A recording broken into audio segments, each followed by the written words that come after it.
सो यार इस वीडियो में अपन देखने वाले हैं कि ना जैसे मान लो कि अपन ने पिछले वाली वीडियो के देखा था कि ना कैसे अपन को यूजर क्रिएट करना है। अब यूजर क्रिएट करने के बाद आपने बोला कि तमन भाई ये सेम प्रोफाइल के जो बंदे हैं ना बहुत सारे लोग हैं हमारी कंपनी ने हायर कर, अभी जब बल्क हायरिंग होती है तो अगर मान लो 50 लोग सेम रोल के लिए अगर कंपनी हायर करेगी किसी पीरियड के हिसाब से, तो उस कंडीशन में बार बार हर एक यूजर के लिए सारी डिटेल भरना ये आपके लिए पॉसिबल नहीं हो पाएगा और इतना टाइम रहेगा भी नहीं। तो उस कंडीशन में करना क्या है, जैसे मैंने ये यूजर क्रिएट कर दिया, इसको क्लोज करता हूँ मैं। क्लोज करने के बाद मुझे क्या करना है, यूजर टेम्पलेट पे जाना है और देखना है कि यहाँ पे कोई ऑलरेडी कोई मैंने टेम्पलेट, तब जब मैं कोई टेम्पलेट क्रिएट करूंगा तो अभी मैंने कोई टेम्पलेट क्रिएट ही नहीं करा तो मैनेज करने जाऊंगा नहीं, मैं ऐड टेम्पलेट पर क्लिक करता हूँ। टेम्पलेट बेसिकली क्या होता है, एक सैम्पल होता है कि हर यूजर प्रोफाइल के हिसाब से, ठीक है ना। जैसे मैंने यहाँ पे बोला है सिक्योरिटी एनालिस्ट, ठीक है, सिक्योरिटी एनालिस्ट डाल दिया मैंने यहाँ पे सिक्योरिटी एनालिस्ट। अब उसके बाद थोड़ा सा मैं यहाँ पे डिस्क्रिप्शन डाल दूंगा लाइक फुल टाइम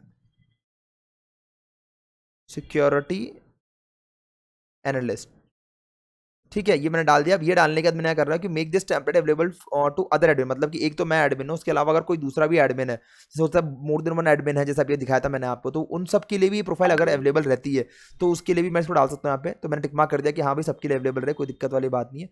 बेसिक पे जा रहा हूँ, बेसिक में मुझे कौन सा डोमेन सेलेक्ट करना है पहले ये देना है, क्योंकि हो सकता है कि मेरी कंपनी के मल्टीपल डोमेन है, ठीक है ना। जैसे मान लो कि आपका एक ये डोमेन होता है, उसके अलावा दूसरा डोमेन होता है।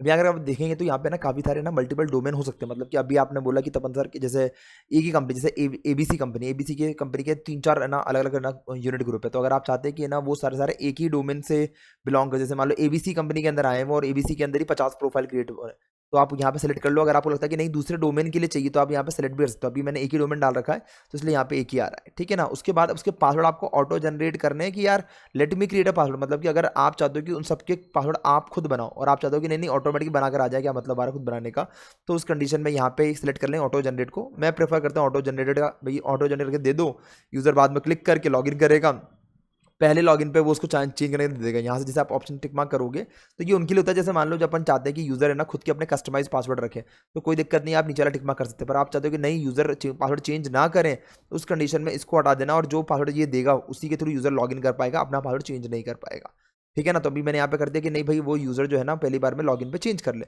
नेक्स्ट पे क्लिक करेंगे। अब देखो यहाँ पे देखा है कि कौन से एरिया को असाइन करना है, तो यहाँ पे मैं इंडिया कर देता हूँ मैं, ठीक है ना। तो ये लोकेशन डाल रहा हूँ मैं, इंडिया यहाँ पर आ गया तो इंडिया को मैंने असाइन कर दिया है। अब देखा please select license to assign, अब यहाँ पे लाइसेंस दे रखा है कि कौन से जब जो जितने यूजर है, अब जैसे होता है कि 50 यूजर वो सेम ऑफिस 365 ही चाहिए, तो वहाँ पे अगर मैंने परचेज कर रखा है तो वहाँ पे ऑफिस 365 का ऑप्शन आ जाएगा। पर अभी मेरे पास वो ऑप्शन नहीं, क्योंकि मैंने वो परचेज कर रखा था, वो सारे सारे मैंने ऑक्यूपाई कर लिए लाइसेंस। अभी दिखा रहा है कि ना मेरे पास ये 2-3 लाइसेंस बिल्कुल फ्री ऑफ कॉस्ट है, तो ये मैं ले सकता हूँ यहाँ से, ठीक है। जैसे मैंने माइक्रोसॉफ्ट टीम इंटरप्राइज ले लिया तो अब इसके दिख रहा होगा आपको नीचे एप्लीकेशन बढ़ गई है, जैसे मैं कम करूँगा तो कम हो जाएगी। अगर आप चाहते हो कि इन एप्लीकेशन में भी कुछ स्पेसिफिक एप्लीकेशन का एक्सेस हो सबका ना हो तो वो आप कर सकते हैं, या फिर आप चाहते हो कि नहीं मैं बाद में कर दूंगा असाइन लाइसेंस, तो वो भी आप यहाँ से क्लिक करके कर सकते हैं। जैसे मैंने यहाँ पे करा और मैंने इसको, नहीं ये तो है ही नहीं मेरे पास, इसको हटाता हूँ मैं, ये क्लिक करा, ये क्लिक करा, दिख रहा होगा 15 एप्लीकेशन आ गया। अब इसके अंदर से मैं चाहूँ कि नहीं मुझे इसका नहीं एक्सेस देना, इसका एक्सेस नहीं देना, तो मैं स्पेसिफिक कोई एप्लीकेशन को भी हटा सकता हूँ। मतलब कि एक यूजर को सिर्फ आपके प्लेटफॉर्म माइक्रोसॉफ्ट के प्लेटफॉर्म पे उन्हीं प्रोडक्ट का उन्हीं सॉफ्टवेयर का एक्सेस मिलेगा जो आपने दिया है, और ये पूरी टीम के लिए एलिजिबल रहेगा। मतलब एक साथ अगर आपने ये प्रोफाइल हम क्रिएट कर रहे हैं, क्रिएट करने के बाद जैसे मैं प्रोफाइल क्रिएट कर दूंगा मैं, उसके बाद क्या होगा कि ये जो सेम प्रोफाइल है ना मैं सबके लिए देता हूँ, सिर्फ सबका नाम ईमेल आईडी चेंज हो जाएगा, बाकी सब एज इट इज़ वही रहेगा। अब देखो यहाँ पे दे रखा है कि मैंने यहाँ पे यूजर, सबको यूजर चाहिए तो हाँ यूजर, अगर आप मैं जाता हूँ सबको एडमिन तो बनाएंगे नहीं अपन, इतने सारे बल्क में एडमिन हायर नहीं होते, ठीक है ना, यूजर ही बनते, तो यूजर मैंने कर दिया है। नेक्स्ट पे क्लिक करता हूँ मैं, बैक करता हूँ मैं। इसमें एक चीज़ और थी, प्रोफाइल की इन्फॉर्मेशन, तो उनके जॉब टाइटल रहने वाले, जैसे कंपनी ने हायर कर रहे हैं सिक्योरिटी एनालिस्ट, ENLYST, ठीक है, एनालिस्ट डिपार्टमेंट रहने वाला है सिक्योरिटी उनका, ठीक है। उसके बाद ऑफिस जो रहने वाला है, जैसे मान लो कि अभी मैं मुंबई के अंदर हूँ तो मुंबई, फ़ोन नंबर होने वाला है मेरा, जो भी मेरा फ़ोन नंबर है वो मैं डालता हूँ, यहाँ पे डाल दिया मैंने। उसके बाद स्ट्रीट एड्रेस मेरा मुंबई अंधेरी, सॉरी अंधेरी ईस्ट, अंधेरी ईस्ट मुंबई, फिर महाराष्ट्र, MAHARAST,